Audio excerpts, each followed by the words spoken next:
ఇంట్లోకి పాము వస్తే కర్రలతో కొట్టి చంపేస్తాము. అదే పాము శివలింగంపై వచ్చి కూర్చుంటే దండం పెట్టి పాలు పోస్తాము. అదే విధముగా నువ్వున్న స్థానాన్ని బట్టే నీకు విలువ కానీ అది నీకు కాదు. ఒక్కసారి ఆ స్థానం కోల్పోతే అంతే సంగతులు. మనం చనిపోయినాక మన శవానికి నిప్పంటించేవారు కంటే మనం బతుకున్నప్పుడు మన మనసుకు నిప్పంటించేవారే ఎక్కువ. ఊసరవెల్లి కేవలం తను ఆపదలో ఉన్నప్పుడు మాత్రమే రంగులు మారుస్తుంది. కానీ మనుషులు మాత్రం తన అవసరాలను బట్టి రంగులు మారుస్తూ ఉంటారు. ఒకరి జీవితంలో మనం ఎంత ముఖ్యమనేది వారు కేటాయించిన సమయం బట్టి, వాళ్ళు మాట్లాడే తీరుని బట్టే తెలుస్తుంది.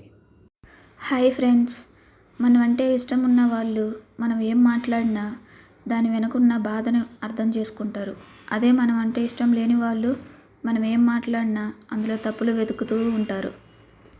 తప్పు చేసి తమదే గెలుపని వాదించే వాళ్ళకి ఎదురు చెప్పకండి.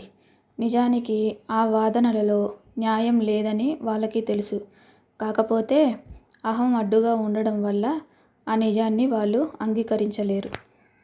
మనకి ఒకరి మీద ప్రేమ పుట్టిన తర్వాత మన లైఫ్లోకి ఎంతమంది వచ్చినా వాళ్ళ కళ్ళకే నచ్చుతారు కానీ మనసుని మాత్రం తాకలేరు.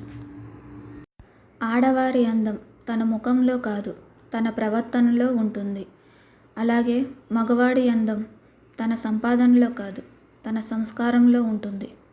మీ ఉద్యోగము, మీ హోదా, మీ అధికారము, మీ పలుకుబడి, మీ ధనం ఇవన్నీ మీతో కొంతకాలం వరకే ఉంటాయి. ఆఖరికి మీ శరీరం కూడా మీ మాట వినని రోజంటూ ఒకరోజు ఉంటుంది. జాగ్రత్త. నువ్వు బతుకుండేది కేవలం ఈరోజు మాత్రమే అన్నట్టుగా నీ కర్తవ్యాన్ని నిర్వహించు. ఫలితాన్ని ఆ భగవంతుడికి వదిలేయ్. అప్పుడే ప్రపంచంలోని ఏ బాధ కూడా నీ దరి చేరదు. Hi friends, good morning. ఈరోజు మంచి మాట. అసూయతో బతికే వాళ్ళకి సరైన నిద్ర ఉండదు. అహంకారంతో బతికే వాళ్ళకి సరైన మిత్రులు ఉండరు. అనుమానంతో బతికే వాళ్ళకి అసలు జీవితమే ఉండదు. Thank you friends. Hello friends, good morning. ఈరోజు మంచి మాట. ఎదుటి వాళ్ళ మీద అసూయతో బతికే వాళ్ళకి సరైన నిద్ర ఉండదు. డబ్బుందన్న అహంకారంతో బతికే వారికి సరైన మిత్రులు ఉండరు.